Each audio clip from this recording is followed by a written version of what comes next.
सौभाग्य की एक बात यह कि घर घर तिरंगा, हर घर तिरंगा फहराने वाली पब्लिक भी शायद नहीं जानती कि आजादी के बाद ऑफिशियली सबसे पहले तिरंगा भारत में नहीं फहराया गया था, ऑस्ट्रेलिया में फहराया गया था।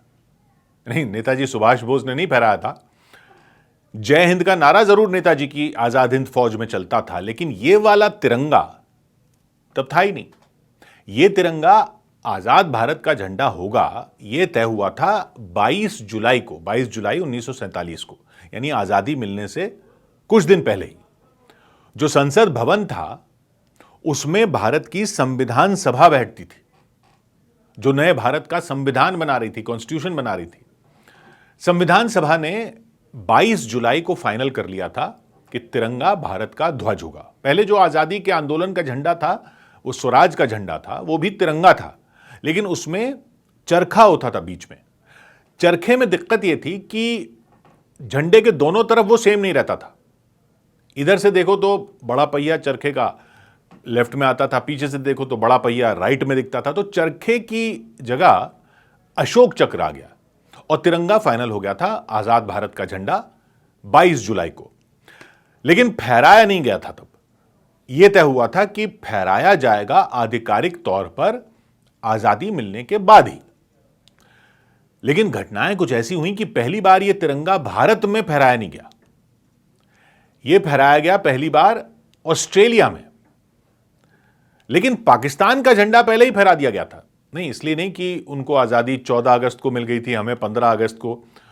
उन्होंने अपना झंडा 11 अगस्त को ही फहरा दिया था, अपनी संविधान सभा में, उनकी अपनी संविधान सभा में, जहां उनका संविधान बन रहा था। वैसे भी यह भी ज्यादातर लोग नहीं जानते कि पाकिस्तान को असल में 14 अगस्त को आजादी नहीं मिली थी। जी, ऐसा नहीं था कि पाकिस्तान को 14 को आजादी मिली, भारत को 15 को मिली, ऐसा नहीं था। तो फिर पाकिस्तान का आजादी का दिन 14 क्यों है और हमारा 15 क्यों है? और हमारा झंडा पहली बार ऑस्ट्रेलिया में क्यों फहराया गया? और झंडा फहराने के साथ जय हिंद वहां क्यों बोला गया? और पाकिस्तान ने 11 अगस्त को कहां फहरा दिया था अपना झंडा? ये सब समझने के लिए वो सब जानना जरूरी है जो आजादी से पहले के उन आखिरी दिनों में हो रहा था। वो इतिहास जो ज्यादातर पब्लिक इसलिए नहीं जानती क्योंकि लोग उसकी बात ही नहीं करते और पढ़ाया भी नहीं कहीं जाता। तो पहले तो ये क्लियर कर लेते हैं कि आजादी का दिन दोनों देशों का अलग अलग क्यों है। तो फैक्ट यह है कि आजादी का दिन दोनों का एक ही है, अलग नहीं है। क्योंकि आजादी मिली थी तो ब्रिटेन से, तो जाहिर सी बात है कि ब्रिटेन की संसद की मंजूरी के बिना तो मिली नहीं होगी। ब्रिटेन की संसद ने बाकायदा कानून पास किया था, एक्ट पास हुआ था संसद में ब्रिटेन की। और फिर राजा, वहां के ब्रिटेन के राजा किंग जॉर्ज ने 18 जुलाई 1947 को उस एक्ट पर मोहर लगाई थी। एक्ट का नाम था इंडियन इंडिपेंडेंस एक्ट 1947।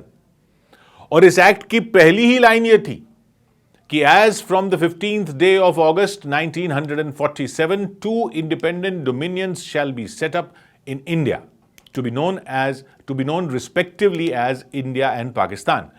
यानी 15 अगस्त को स्वतंत्र देश बनाए जाएंगे भारत और पाकिस्तान।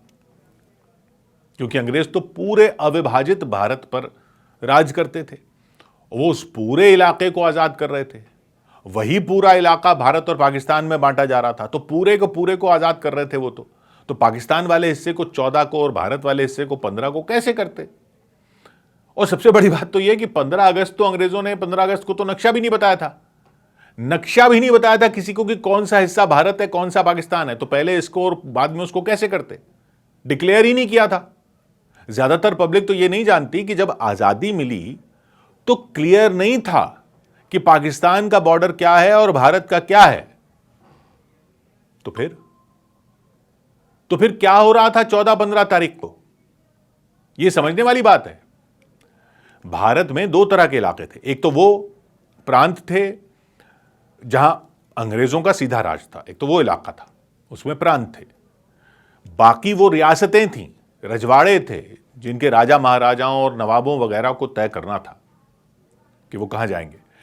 ये तो क्लियर हो गया था कि पश्चिम में वेस्ट पाकिस्तान बनेगा, पूर्व में ईस्ट पाकिस्तान बनेगा। ईस्ट पाकिस्तान यानी जो अब बांग्लादेश है। तो रियासतों के अलावा भी रियासतों को तो तय करना था। रियासतों के अलावा भी अंग्रेजों के बनाए हुए प्रांत थे, उनमें यह हुआ था कि अंग्रेज सरकार असेंबली के इलेक्शन करवाती थी। तो जैसे सिंध प्रांत में 2/3 से ज्यादा मुस्लिम आबादी थी और सिंध की असेंबली में सबसे पहले जून 1947 में प्रस्ताव पारित हो गया था कि सिंध प्रांत पाकिस्तान में शामिल होगा। तो सिंध का तो पहले ही क्लियर हो गया था कि पूरा का पूरा सिंध पाकिस्तान में जाएगा। लेकिन पंजाब और बंगाल में ऐसा था कि पंजाब में पूर्वी हिस्से में सिख और हिंदू ज्यादा थे और पश्चिमी हिस्से में मुस्लिम ज्यादा थे। बंगाल में पूर्वी हिस्से में मुस्लिम ज्यादा थे, पश्चिम बंगाल में हिंदू ज्यादा थे। तो यह तय हुआ था कि पंजाब और बंगाल, जो अंग्रेजों के प्रांत थे, पंजाब और बंगाल, उनका बंटवारा होगा। और यह तो सुना होगा आपने कि सर सिरिल रैडक्लिफ ने दोनों देशों के बीच बॉर्डर तय किया था। तो वो दोनों देशों के बीच नहीं किया था बॉर्डर, वो पूरे भारत और पाकिस्तान के लिए नहीं था। रैडक्लिफ ने सिर्फ पंजाब और बंगाल का बॉर्डर तय किया था और नक्शा उन्होंने फाइनल कर दिया था 12-13 अगस्त को ही। लेकिन अंग्रेज वाइसरॉय थे माउंटबैटन, यहां किंग जॉर्ज के नाम पर वाइसरॉय का ही राज चलता था। तो माउंटबैटन ने नक्शे जारी नहीं किए। उन्होंने फैसला लिया कि पहले भारत और पाकिस्तान को सत्ता ट्रांसफर करने का समारोह हो जाए, उसके बाद उनको नक्शा बता देंगे। इतिहासकार कहते हैं कि उनको डर था कि नक्शा पहले बता दिया तो वहीं दंगे न शुरू हो जाएं और कहीं पूरा प्रोग्राम ही ना अटक जाए। भाई सारी जिम्मेदारी तब अंग्रेज हुकूमत पर आ जाती। तो उन्होंने बोला कि पहले आजादी के कार्यक्रम हो जाने दो, दोनों देश आजाद हो जाने दो, उसके बाद ये दोनों देश बता देंगे बॉर्डर क्या है। यानी जिम्मेदारी उनकी होगी बताने की। यानी जब आजादी हो रही थी और सारे जश्न मनाए जा रहे थे, तो पंजाब और बंगाल के लोगों को नहीं पता था कि कौन सा हिस्सा भारत में गया, कौन सा पाकिस्तान में गया। यह घोषणा कब की गई? फिर यह घोषणा की गई 17 अगस्त को। तो विभाजन जो हुआ, विभाजन की जो घोषणा हुई, वो 17 अगस्त को हुई। तो फिर झंडे कहां फहराए जाने थे? झंडे कहां फहराने थे जब नक्शा ही पूरा फाइनल नहीं था? तो हुआ यह कि भारत का संविधान तो बन रहा था संविधान सभा में, कॉन्स्टिट्यूएंट असेंबली में संविधान बन रहा था, वो जो संसद भवन है अब नहीं, जो पिछला वाला संसद भवन। जो प्रांतों की असेंबलियां थीं, उनके जो सदस्य थे, उन्होंने संविधान सभा के सदस्य चुने थे और संविधान सभा बन गई थी दिसंबर 1946 में। 1946 में संविधान सभा बन गई थी। वो बैठती थी संसद भवन में। पाकिस्तान बनने का फैसला हुआ तो पाकिस्तान का संविधान बनाने के लिए भी एक संविधान सभा बनानी थी। जिन्ना को वो भी चाहिए थी, भाई ये तो इंडिया का संविधान बना रही है, इंडिया का कॉन्स्टिट्यूशन बना रही है, भारत का संविधान बना रही है, तो पाकिस्तान का संविधान कौन बनाएगा? उसके लिए एक और संविधान सभा चाहिए। अब वो कहां बैठती? क्योंकि पाकिस्तान का तो नक्शा ही फाइनल नहीं था। ये वाली तो संसद भवन में दिल्ली में बैठी थी। वो पाकिस्तान में अगर बैठेगी तो कहां बैठेगी? नक्शा ही फाइनल नहीं था। लेकिन सिंध की असेंबली ने, जब जून 1947 में सिंध की असेंबली सबसे पहली असेंबली हुई जिसने पाकिस्तान में शामिल होने का प्रस्ताव पास कर दिया, तो यह तय हो गया था कि सिंध पाकिस्तान में ही जाएगा। और सिंध में देश के 2 बड़े और सबसे मॉडर्न शहर थे, कराची और हैदराबाद। कराची में सिंध की असेंबली की बिल्डिंग भी थी और सिंध की असेंबली के लोगों ने भी जिन्ना से कहा कि यहीं पाकिस्तान की राजधानी भी बना दो, क्योंकि लाहौर का, अगर लाहौर में फैसला ही नहीं हुआ था, आखिरी टाइम तक फैसला नहीं हुआ था, तो कराची को ही राजधानी बनाने का फैसला हुआ पाकिस्तान की। और कराची में ही पाकिस्तान का संविधान बनाने के लिए वहां की संविधान सभा बैठाने का फैसला हुआ।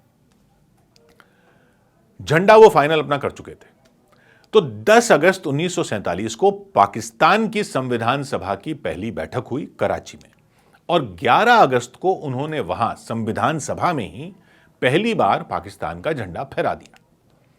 आजादी मिलनी थी 15 को, लेकिन उन्होंने संविधान सभा में ही 11 अगस्त को झंडा फहरा दिया था। भारत ने फैसला किया था कि हम तो आजादी मिलने के बाद ही फहराएंगे।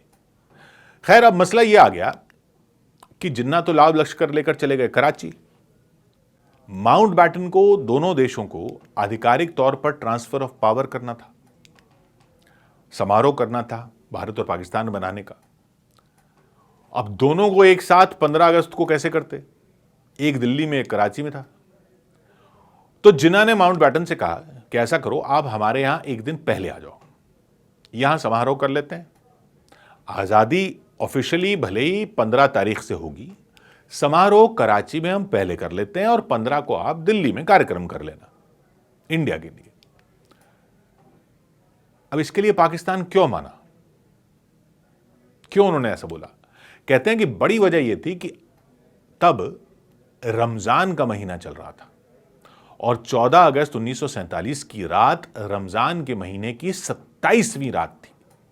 रमजान की 27वीं रात इस्लाम में बहुत ही शुभ मानी जाती है, क्योंकि माना जाता है कि उस रात कुरान प्रकट हुआ था।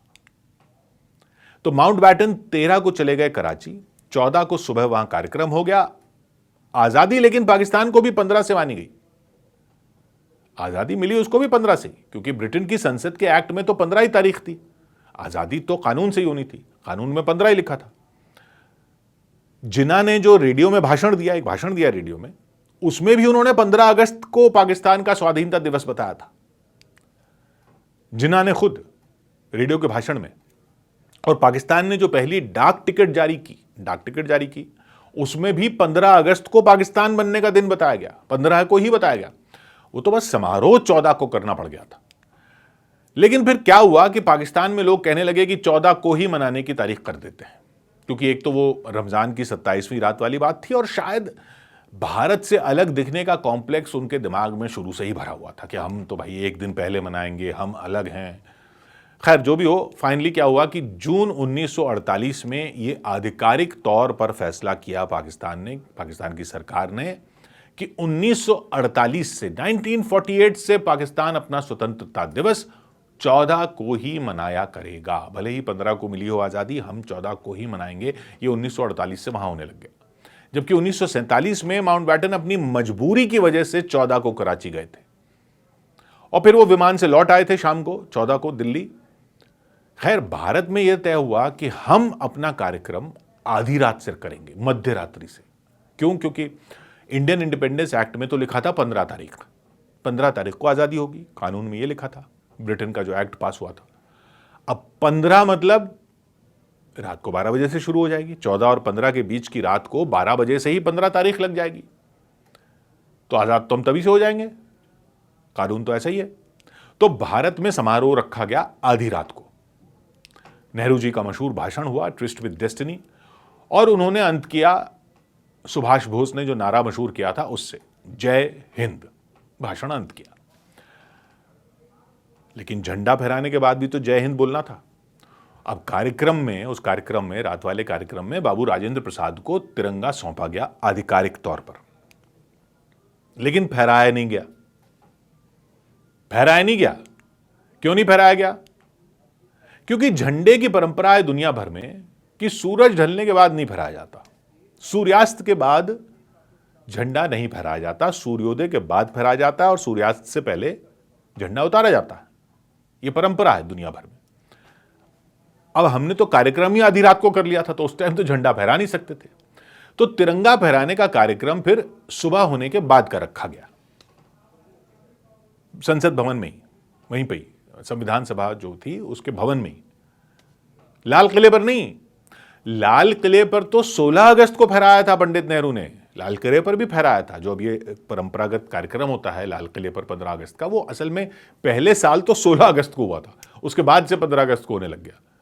लाल किले पर 16 अगस्त को फहराया था, उससे पहले तो 15 अगस्त को इंडिया गेट के मैदान में भी फहराया था, कई जगह फहराया गया था, इंडिया गेट के मैदान में भी फहराया था, पंडित नेहरू ने फहराया था।